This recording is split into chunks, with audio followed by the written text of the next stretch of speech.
What's up, bros and hoes, whatever floats your goat? It's Relentless here, bringing you yet another installment of Division Builds. And today, I bring you something a little different. Normally, you see me on a damage or a DPS build, and today, I bring you a hybrid melter. It completely shreds and melts in the DZ and in PvE, and you don't have to change a thing. You can run it as is and do both PvE and PvP.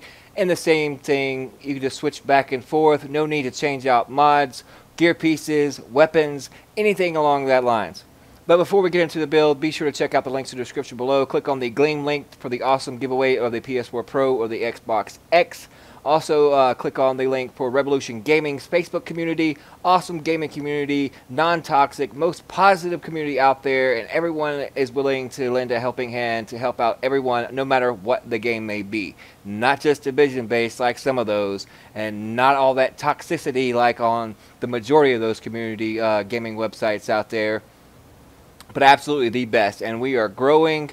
And we are going to continue to grow because we have such positive outlook and so many people that are willing to help.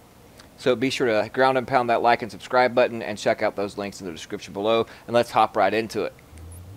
As you can see, 304 DPS, 293 toughness, and 195, almost 196k skill power. On my weapons, lightweight M4 with brutal, adept, and fierce.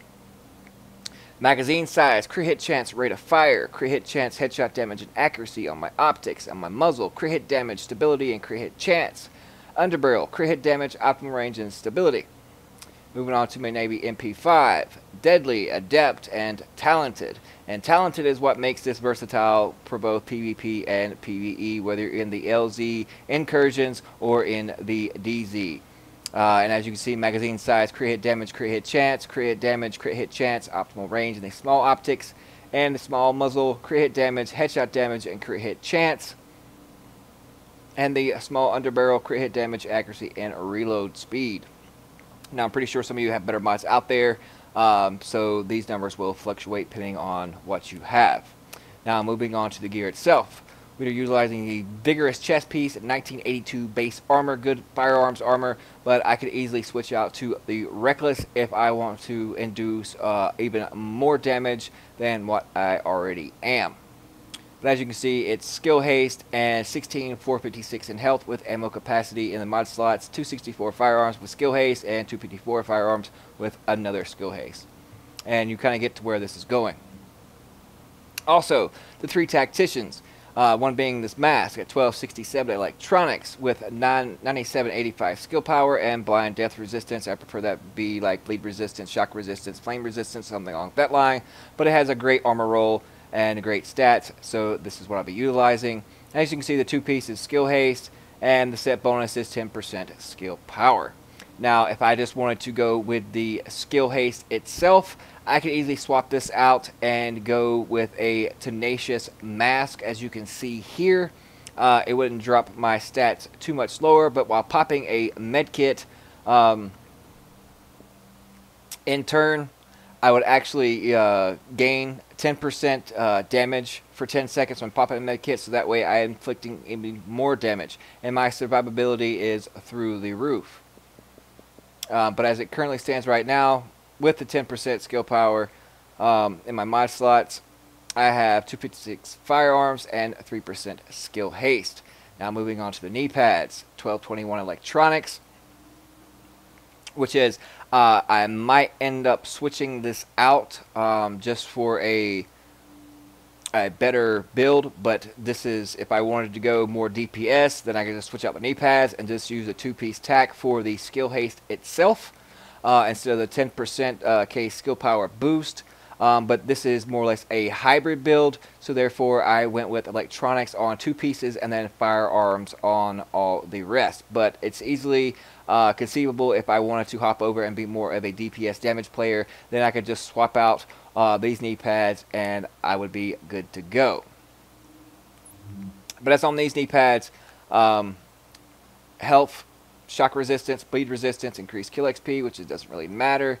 Mod slots, 250 firearms, 3111 skill power, and seeker mine damage. Now, instead of the 250 skill power, let's see if I have one that's skill haste on here that has firearms. Yes, I do. So we'll just put that right there and leave that, because as you can see, this is primarily based on skill haste itself. Moving on to the specialized backpack, and also I would have first aid self heals in these slots. Currently, I think they're on another character, so just know that the slots that are missing are first aid self heals. Moving on to the specialized backpack, good base armor roll, good firearms roll, health in the major attributes, and the minor 60% bleed resistance. Also, ammo capacity is great in that slot too. And as you can see in the mod slots, 254 firearms with 3% skill haste, and I just threw on those seeker mines in there just for the heck of it. But primarily I will be using Pulse.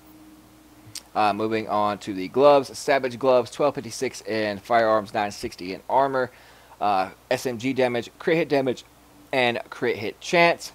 Moving on to the holster, so far this is the best holster that I have come across when it comes to a tactician's authority. It has good base armor but low main stats on firearms and electronics, and a decent roll in stamina, and the major attribute 7% skill haste.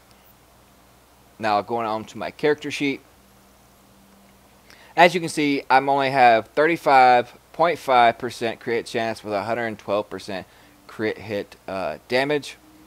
And moving on to the skill haste, as you can see, 44% skill haste, so this is more or less a skill haste build. I'm only one off from hitting skill haste cap, which is fairly good, but you don't have to go skill haste. You can roll everything to more like firearms and stamina, or such as electronics and say stamina, or you can mix and match and still have, you know, 192 to 200k skill power, but also have adequate enough toughness to around 295 to 300k and still be inflicting enough damage. But with the skill haste here and my toughness the way it is, it has really great survivability, especially going solo in the DZ. You get your heals back very, very fast. And as you can see on my weapons here, because of the skill haste, I'm utilizing Adept. Using a skill increases your crit hit chance by 7.5%. So if you add that 7.5% onto the 35, that puts you at 43% crit hit chance. And then I'm utilizing Pulse, and then my Pulse gives me 18.2% crit hit chance. So I'm over crit hit chance cap by maybe 1 or 2%, and then you add an additional 18% crit hit damage onto that, and I'm almost at 130% crit hit damage. So I am utilizing all three things here at once. So I could pop a med kit if I chose to run Tenacious on this and forget the 10% K skill power, such as this right here. And as you can see, I will still have 192, because all I have to do is switch out mods, and it would work out very, very nicely. I'll go ahead and switch and show you. You can see I can also just pop in skill haste if I chose to, and to continue on the route of the whole having adequate enough skill power with skill haste stacked on top of it. And I wouldn't really be missing much. I just would be dropping a little bit in primary DPS and firearms, which doesn't really matter because your survivability, you're going to be up so long, and they're just basically going to run out of ammo before you die. And likewise on my lightweight M4, with utilizing Adept, it is best to go skill haste when you're running Adept on your weapons and stacking Adept, such as you see there, because basically you get your skills back so fast that you can utilize your skills and get that crit chance very easily, and your cooldowns for your Pulse and your booster shot come back so frequently, so you can basically constantly have that Adept stacked at all times. If you also chose to, you could run Reckless to give you that extra damage out there. And I'll show you my heals. Almost 100k health with the booster shot. So accompany that along with the Tenacious Mask. If I chose that route and want to go DPS, then stack on another 10% damage on top of that. But if you're looking for a survivability build that can inflict enough damage and pretty much outlast your opponents, especially if it's like a 2v1 or a 3v1, because you have adequate enough skill power, 192k, plus all that skill haste at 47% skill haste, almost at crit cap. So therefore, you're going to be getting your skills back very, very frequently, and you're going to just be able to decimate and keep on going. So people are saying on all social media that this is typically the new meta. 3 high-end, 3 tacticians. If that's the way you want to go, hey, whatever floats your boat. I normally roll everything to firearms except for one thing. So if I did switch out the mask, then that would be a DPS damage build. That's what I primarily run, especially if I'm in like a duo or a 4-man group. But if it's just me by myself or a duo in the DZ, then I would just go back to this. So that way, that skill haste accompanied with that 10% skill power, I would have a lot of survivability and still inflict enough damage and outlast my opponent indefinitely. So please, if you haven't tried this out, I advise you go try it out. Depending on what base numbers you have on your gear and your weapons, your stats will vary. You may even have better ones than what I do here. So those numbers will fluctuate, and those numbers will actually be better for you. So ground and pound that like and subscribe button. Try out this hybrid build. If you're more like on the medium side of things and not more or less a damage player. But if you are a damage player, then you can still run this build. And then you can utilize a Tenacious Mask. So that way, you know, you got 200k skill power. You still have around the same about toughness, and then you're losing around 300 points in firearms, which is equivalent to maybe about 400 to 500 base damage on your weapon. So it's whatever you choose. It's versatile as far as, you know, what you exactly want to do. If you wanted to go, say, without the Savage Gloves and go with, say, Tactician's Authority Gloves and switch the Tenacious Mask on there, you can flip-flop it in many different ways. So try it out. It is definitely a fun build running around solo, because you're just frustrating other players, especially when they're like, you know, just a group of 2. You can pretty much decimate and then just laugh over them because you've definitely out-survived them and inflict enough damage to where you can just laugh at them and keep on going. Be sure to check out the links in the description below. Ground and pound that like and subscribe button, and let me know which build that you think is best and what you like to run in the DZ, whether it be a hybrid build, an all high-end build, Predator's Mark build, Banshee build, you know, whatever the case may be. I'm not too keen on the whole flame turrets or seeker mines, which is, you've seen me play with those before in the past. Yeah, they're fun, but I like to be up in the mix, up in somebody's grill, you know, very close quarters battles. So that's more or less my play style. So you can mix and match things to base it on how your play style, because your movement may be better than mine or worse than mine. So you always got to figure out what's your play style and how you play, and then go on from there when it comes to making a build.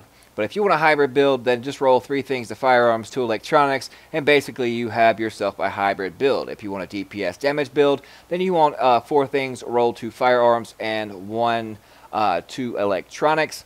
And especially with utilizing the specialized backpack, basically you can unlock any talents on any 3 slots, because you will be above 4832. So that way, if competence in the first slot or second slot, it does not matter. If adepts, you know, in the first or second slot, it does not matter. It'll still be unlocked. But I hope you enjoyed it, and just let me know what you guys think in the comment section below, and we'll see you.